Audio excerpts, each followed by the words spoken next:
ডিজিজগুলো সিটিতে যদি আপনি কনফার্ম করতে না পারেন তখন আপনি এমআরআই রিকোয়েস্ট করেন।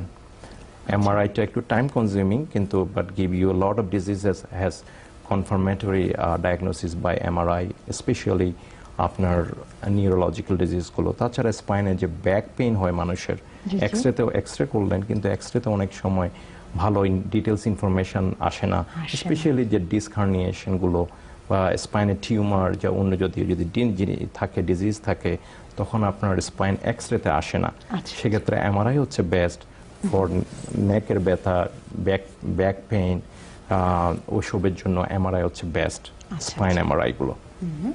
আর ব্রেস্ট ক্যান্সারের জন্য আপনারা প্রথমে কি করতে বলেন? ব্রেস্ট ক্যান্সারের জন্য আমরা ইউজুয়ালি করি ম্যামোগ্রাম, আচ্ছা early detection of the disease. আমরা ইউজুয়ালি বলা হয় 40 ইয়ার্স অর সাম ইয়েতে 50 ইয়ার্সও বলে। প্রতি বছর আমরা ম্যামোগ্রামটা করে থাকি জাস্ট দেখার জন্য যে কোনো কিছু ওখানে কোনো ক্যালসিফিকেশন অথবা টিউমারগুলো আসতেছে কিনা। তো অনেক সময় কিছু বেনাইন মানে কোনো প্রবলেম করানো ওরকম ক্যালসিফিকেশন থাকতে পারে, বেনাইন কিছু টিউমারও থাকতে পারে, আবার ম্যালিগন্যান্ট টিউমারও থাকতে পারে। আর্লি যদি আমরা ডায়াগনোসিস করতে পারি তাহলে আমরা ব্রেস্ট সার্জারি করে ওগুলো রিমুভ করতে পারি, রাইট।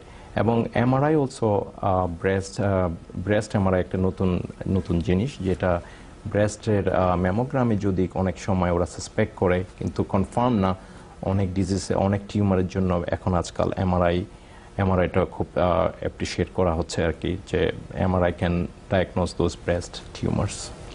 আচ্ছা আচ্ছা আচ্ছা, ডক্টর আলম আমাদেরকে একটু পেট স্ক্যান সম্বন্ধে একটু বলবেন। পিইটি, আচ্ছা, এটা একটা positron emission tomography. This is also নতুন একটা, আমি নতুন বলবো মানে কি 10 ইয়ার্স বাট নতুন এডিশন টু রেডিওলজি। ওটা ইজ ভেরি হেল্পফুল একটা ইমেজিং মোডালিটি অ্যাকচুয়ালি। স্পেশালি অনেকগুলো টিউমার আছে যেগুলো বিভিন্ন দিকে ছড়ায় বডির মধ্যে।